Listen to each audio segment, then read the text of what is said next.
Bonjour à toutes et à tous. Merci d'être présents pour cette conférence présentée par la Caisse primaire d'assurance maladie de la Sarthe sur la thématique des dossiers accidents de travail maladie professionnelle, la CPM à vos côtés.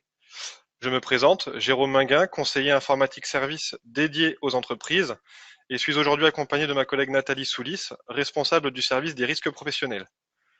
Nous allons vous présenter comment la Caisse primaire d'assurance maladie vous accompagne dans le cadre des accidents de travail et des maladies professionnelles.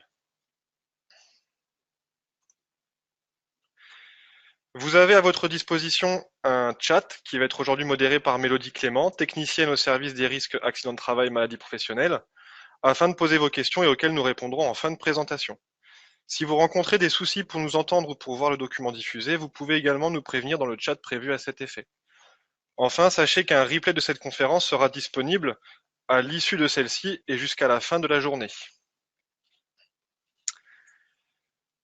Dans un premier temps, nous allons voir les différentes procédures des reconnaissances des accidents de travail et des maladies professionnelles. Ensuite, nous allons voir les différents recours possibles et nous finirons avec les différents outils à votre disposition pour faciliter vos démarches. Pour la première partie sur la procédure des reconnaissances accidents de travail et maladies professionnelles, je vais laisser la parole à ma collègue Nathalie Soulis.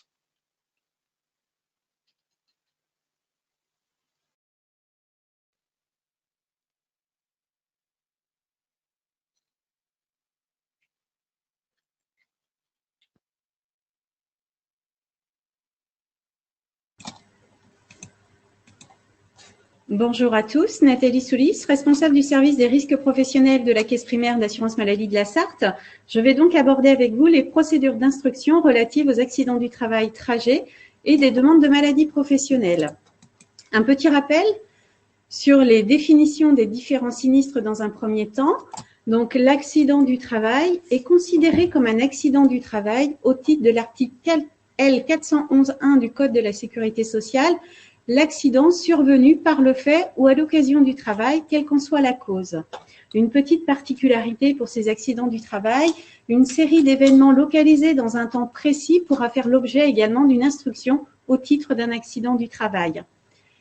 La définition donc de l'accident du trajet est considérée comme accident du trajet au titre de l'article L411.2 du Code de la sécurité sociale, l'accident survenu au travailleur pendant le trajet d'aller et de retour entre sa résidence principale et son lieu de travail ou entre son lieu de travail et son lieu de déjeuner habituel.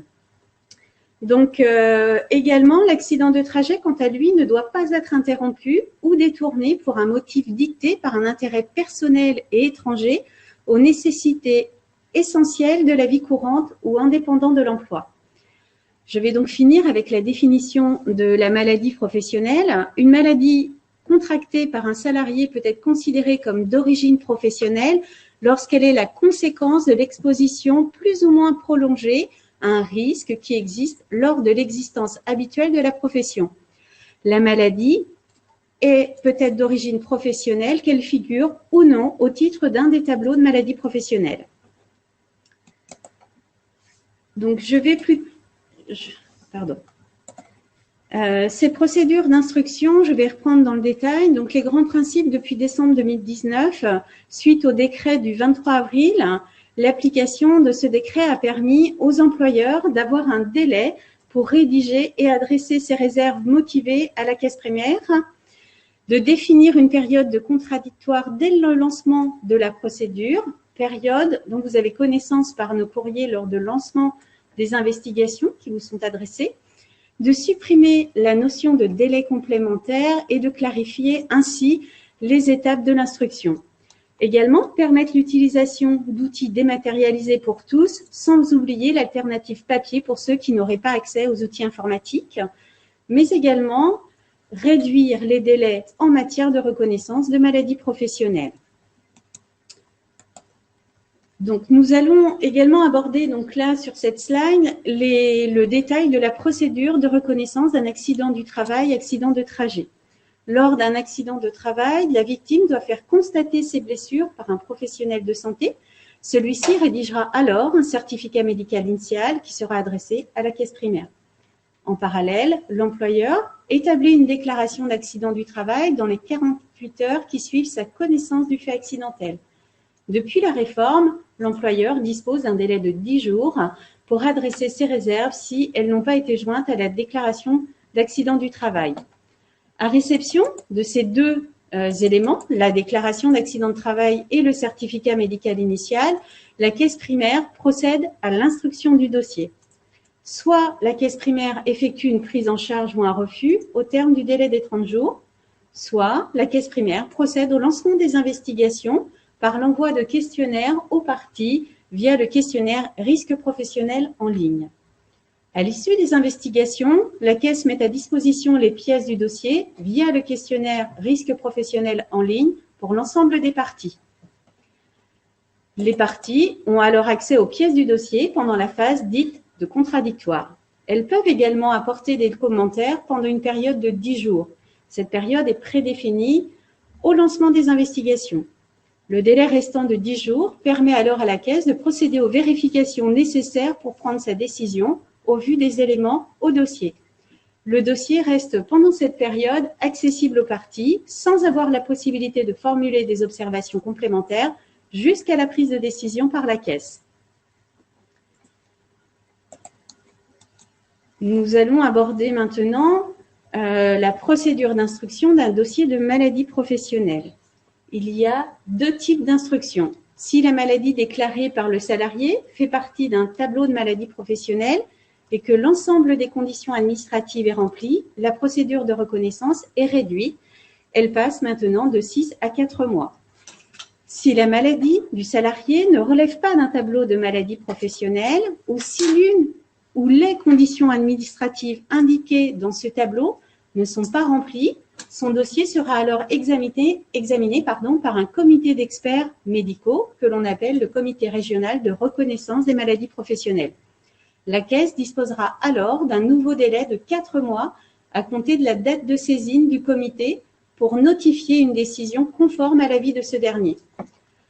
À réception de la demande de maladie professionnelle et du certificat médical initial, la caisse primaire lance les investigations par l'envoi des questionnaires aux parties, également via le questionnaire risque professionnel en ligne, ainsi que l'envoi d'une copie de la demande de maladie professionnelle et du certificat médical initial aux employeurs. Au terme des investigations, une phase dite de contradictoire qui est prédéfinie au lancement des investigations permet la consultation des pièces du dossier aux deux parties. L'employeur, comme le salarié, dispose d'un délai de 10 jours pour apporter des commentaires, puis d'un nouveau délai de 10 jours, en simple consultation avant la prise de décision par la caisse primaire. Si le dossier est soumis au comité régional de reconnaissance des maladies professionnelles, une nouvelle phase contradictoire est ouverte aux parties de 30 jours. Cette nouvelle période d'enrichissement permet donc aux parties d'ajouter d'autres éléments qu'elles jugent utiles à porter à la connaissance du comité régional de reconnaissance des maladies professionnelles, en plus de ceux déjà présents au dossier. La caisse primaire peut également ajouter des éléments nécessaires à l'instruction du dossier. L'employeur et le salarié disposent ensuite de 10 jours supplémentaires pour accéder au dossier et formuler des observations sous forme de commentaires via le service risque professionnel en ligne.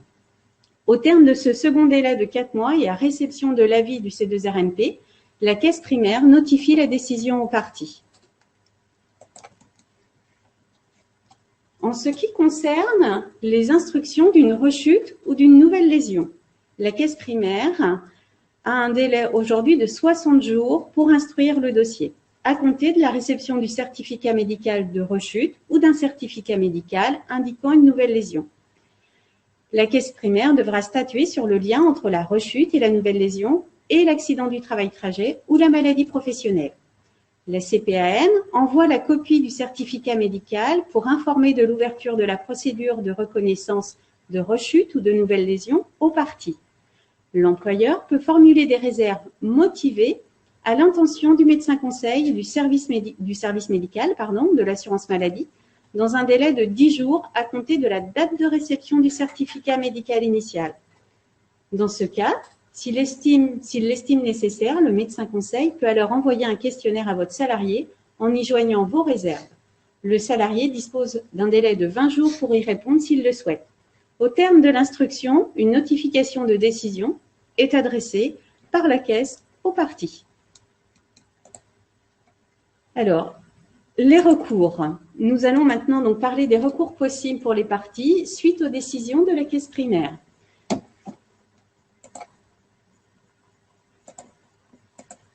En cas d'accord de prise en charge, vous, employeur, vous avez la possibilité de saisir la commission de recours amiable de la caisse primaire dans un délai de 2 mois qui suit la notification. En cas de refus de prise en charge, le salarié a 2 possibilités. Saisir la commission de recours amiable de la caisse primaire dans un délai de 2 mois qui suivent sa notification pour un refus administratif. Ou saisir la commission médicale de recours amiable dans un délai d'1 mois qui suit sa notification pour un refus médical. Si le salarié obtient un gain de cause à l'issue de ces contestations, la décision de la CPAM restera inchangée pour vous, employeur. En effet, il n'y aura pas d'impact sur le taux de tarification. Merci pour votre attention. Je suis disponible pour répondre à vos questions via le chat.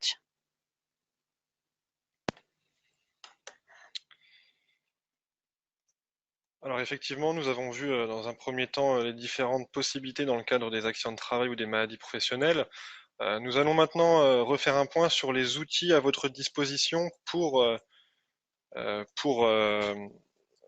faciliter vos démarches.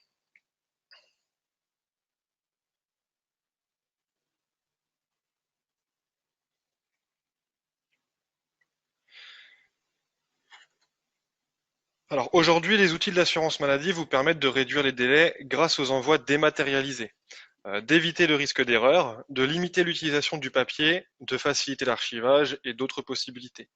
Comme outil, vous avez la possibilité de faire des déclarations d'accident de travail en ligne, ce qu'on appelle la DAT, mais aussi de répondre à des questionnaires risque pro en ligne via l'outil QRP, dont a parlé tout à l'heure Nathalie.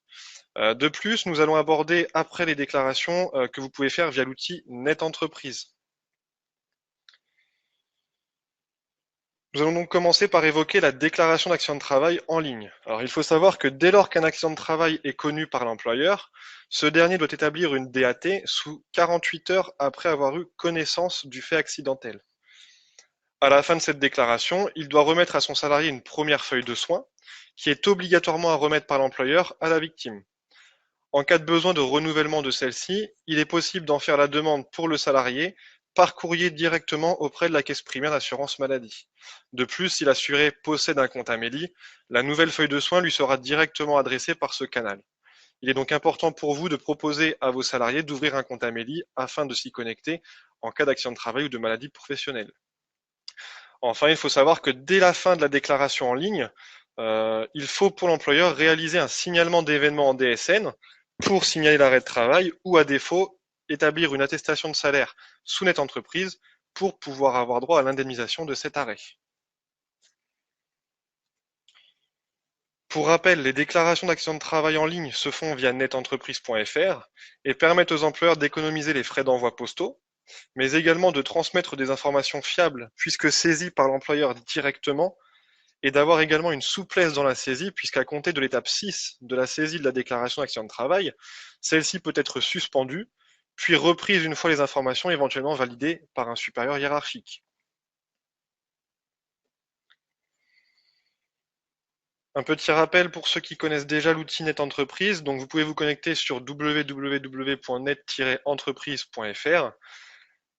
Une fois sur la page d'accueil, vous pouvez vous connecter à votre espace en haut à droite en cliquant sur l'onglet « Votre compte »,« Vous inscrire » ou « Vous connecter ». Pour cela, il vous faudra vous saisir de votre numéro de SIRET, de votre nom et prénom et du mot de passe de connexion pour le compte créé sur le site. Une fois que vous êtes connecté à votre espace personnel Net Entreprise, vous avez la possibilité d'accéder à différents onglets, dont l'onglet DAT. Attention, si vous faites une demande d'accès à la DAT lors d'une création de compte ou lors d'une création de possibilité de déclaration, il faut compter 48 heures pour pouvoir accéder ensuite à la déclaration d'accident de travail. Par contre, dans le cadre d'une création de compte, il faudra patienter 1 semaine. Durant la saisie de votre déclaration d'accident de travail, plusieurs indicateurs sont présents sur l'outil Net Entreprise. L'énumération des étapes de 1 à 8 et représente chacune des étapes de la DAT. La victime, la date et l'heure de l'accident, le déroulé de l'accident, etc. et qui se situe en haut de votre page. Pour les cellules suivies d'un astérisque et pour lesquelles vous n'avez rien à indiquer, l'objet avec lequel la victime a été blessée par exemple, pensez à indiquer dans le champ néant afin de pouvoir poursuivre votre saisie. Effectivement, si vous n'indiquez rien du tout, vous ne pourrez pas passer à la suite de votre saisie de la DAT. Attention cependant pour l'encadré qui concerne les réserves. C'est le seul encadré où si vous n'avez rien à indiquer, il n'est pas nécessaire de saisir quoi que ce soit, puisque si vous saisissez quelque chose comme néant, cela va engendrer des complications au niveau du traitement du dossier. C'est pour ça que nous vous recommandons de rien indiquer si vous n'avez pas de réserve à émettre. Également, en bas à gauche de chaque étape, vous trouverez une petite tique intitulée Aide et qui vous orientera en cas de difficulté dans la saisie de votre DAT pour chaque étape. Enfin, comme je l'ai dit tout à l'heure, à partir de l'étape 6, vous pouvez suspendre votre déclaration et la reprendre ultérieurement. Cela peut être utile quand il est nécessaire de la faire viser par son supérieur avant l'envoi, à savoir que quand vous suspendez une déclaration d'accident de travail, on va vous demander d'enregistrer un fichier sur votre bureau qui vous permettra de reprendre votre saisie avec ce fichier ultérieurement.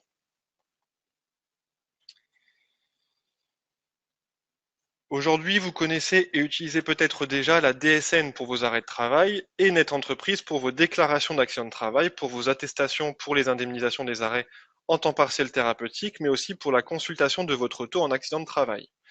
Sachez que vous pouvez également accéder à l'outil QRP pour les questionnaires risques professionnels.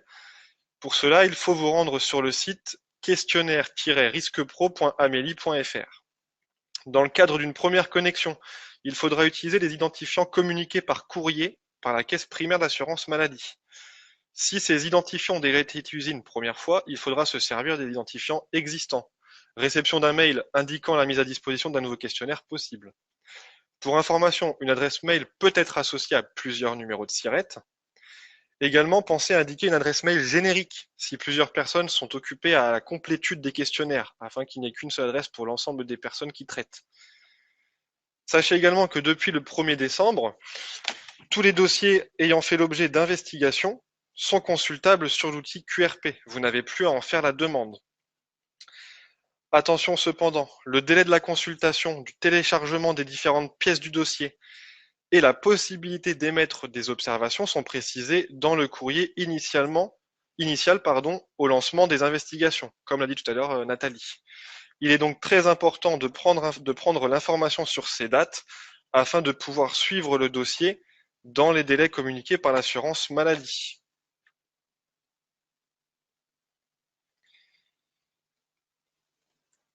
Pour vous connecter et pour avoir accès à l'outil QRP, vous devez d'abord vous inscrire. On va donc vous demander le numéro de SIRET, le code de déblocage reçu par courrier et une adresse mail à confirmer pour créer son compte. Ensuite, lors de l'étape des réponses au questionnaire, pensez à bien valider les pages en cliquant sur Suivant en bas de chacune de celles-ci, mais également sur Valider à la fin du questionnaire.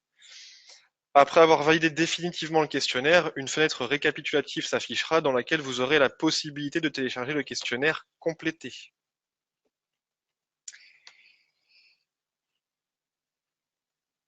Pour finir, nous allons également vous faire une petite information sur les différents stands et conférences de l'assurance maladie pendant cette journée du forum employeur. Donc sachez que pour votre information, une prochaine conférence va être animée par la CPAM en partenariat avec la CARSAT à 13h sur la thématique du maintien dans l'emploi et avec un focus sur le temps partiel thérapeutique et sur l'essai encadré. N'hésitez pas à vous y rendre depuis la plateforme virtuelle du forum employeur. Également, nous vous invitons à vous rendre sur les différents stands tenus par l'assurance maladie, mais également par tous nos partenaires que vous pouvez visualiser actuellement à l'écran. Donc vous avez les 4 premières, mais également les autres pour nos partenaires avec des stands tenus par la CARSAT, par l'URSSAF, mais également par le Pôle emploi. Nous arrivons à la fin de notre présentation. Nous allons maintenant pouvoir passer aux questions-réponses. Donc nous allons consulter depuis le chat les différentes questions que vous avez pu nous poser et vous y répondre directement au micro.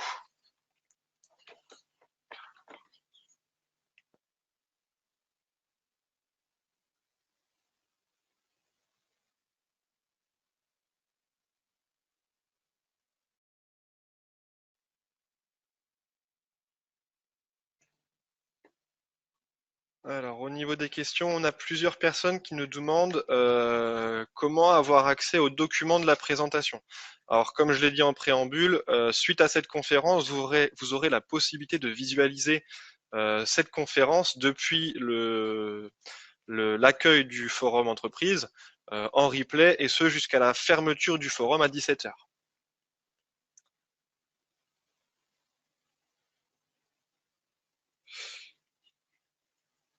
Alors, on a également une question sur la conférence précédente qui a déjà été organisée par mes collègues. Même principe, vous pouvez du coup la consulter en replay jusqu'à la fin de la journée depuis l'accès principal du forum employeur.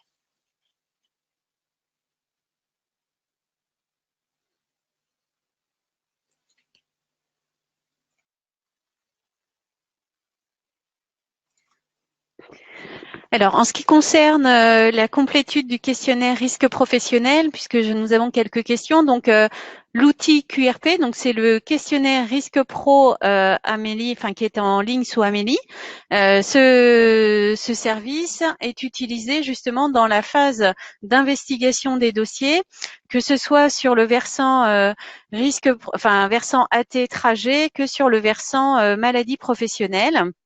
Donc en fait, c'est l'outil dématérialisé qui est utilisé pour vous adresser les questionnaires en ligne.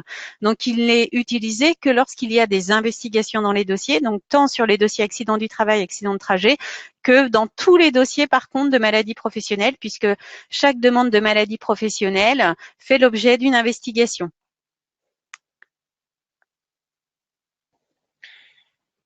Alors, il y avait une question pour savoir si nous allions parler des attestations de salaire via Net Entreprise. Alors, ça dépend dans quel cadre.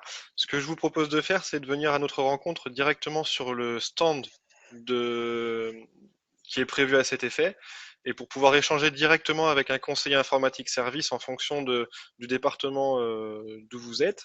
Et vous aurez du coup la possibilité de poser vos questions sur vos demandes d'attestation de salaire, et on pourra vous y répondre directement.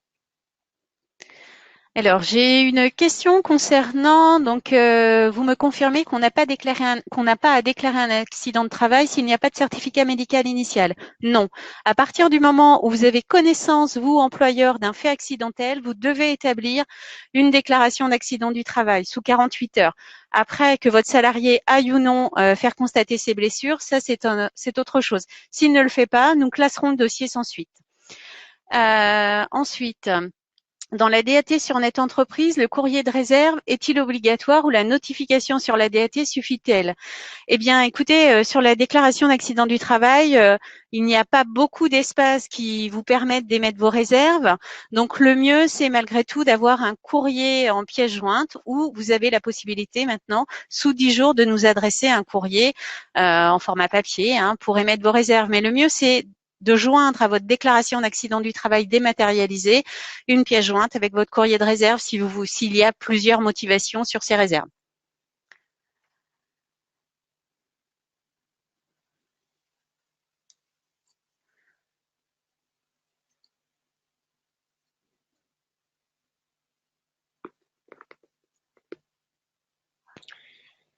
Alors pour le moment, pas d'autres questions. Si jamais des questions vous reviennent tout au long de la journée ou après avoir revisionné le replay, je vous invite à nous rencontrer sur les différents stands de l'assurance maladie pour pouvoir échanger avec nous directement et d'avoir des réponses à vos questions.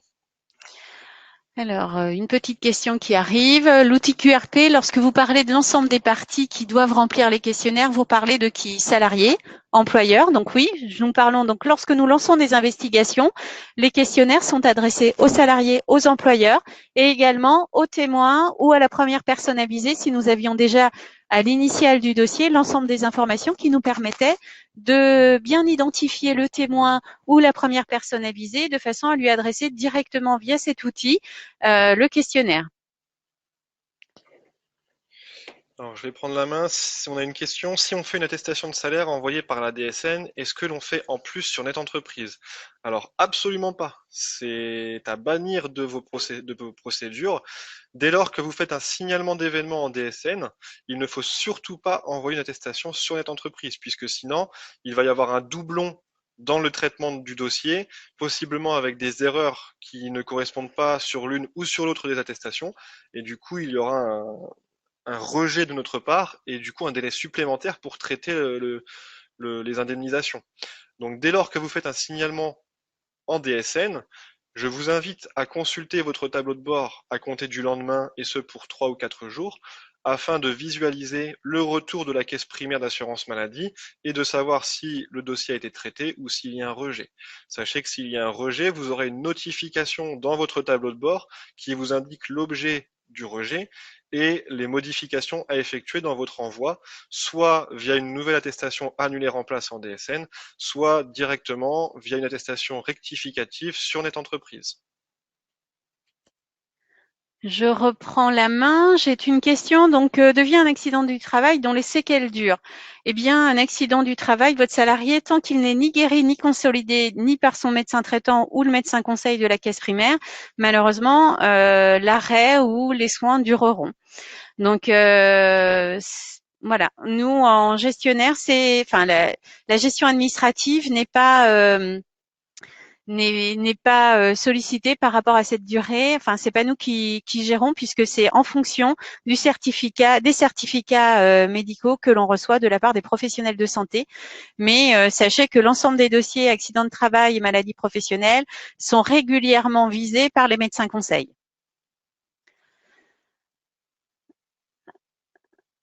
Alors, on me demande si pas d'arrêt de travail suite à une déclaration et que vous classez le dossier, est-ce que vous envoyez un courrier d'information aux employeurs? Non, il n'y a plus si vous ne recevez pas de notification de refus ou de prise en charge, ça veut dire que le dossier sera classé sans suite puisqu'on n'adresse plus d'informations de classement sans suite des dossiers.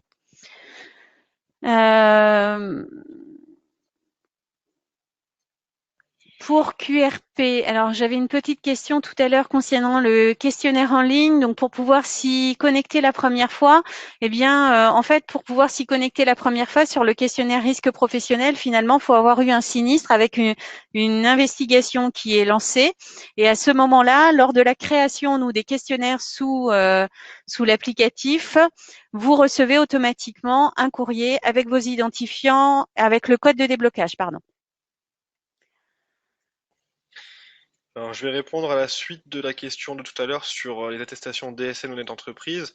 Qu'est-ce qu'il faut mieux faire, DSN ou Net Entreprise? Alors, normalement, toutes les entreprises privées sont censées aujourd'hui passer en DSN. Votre logiciel doit être compatible avec la norme, ce qu'on appelle NeoDES, pour pouvoir utiliser votre logiciel de paye en DSN.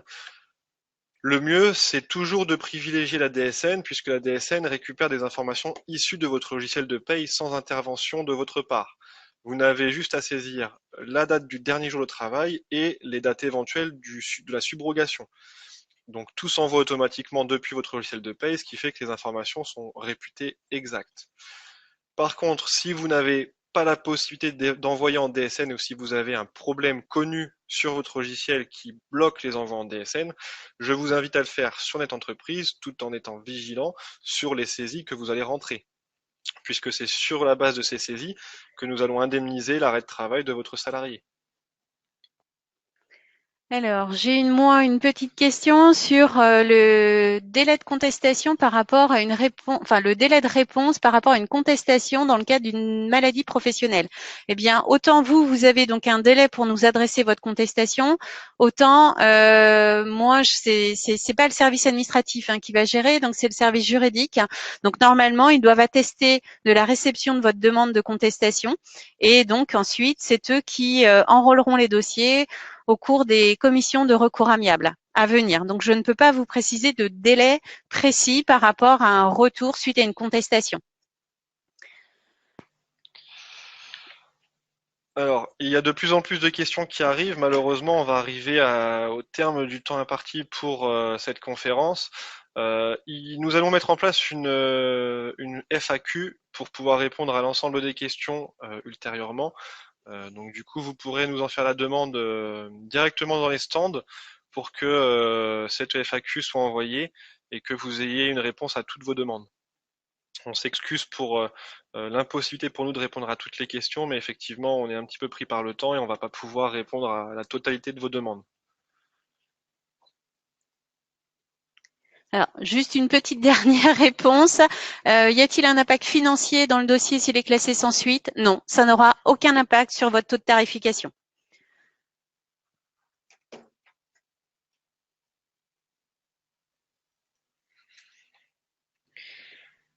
En tout cas, nous souhaitions vous remercier pour votre présence aujourd'hui et pour toutes les questions que vous avez posées. Encore une fois, on vous invite à venir nous rencontrer sur les différents stands tout au long de la journée, mais également par mail ou par téléphone dans les jours prochains si vous avez des demandes concernant des salariés en particulier. N'hésitez pas à revenir vers nous. Nous vous remercions et nous vous souhaitons une agréable journée. Merci, au revoir à tous.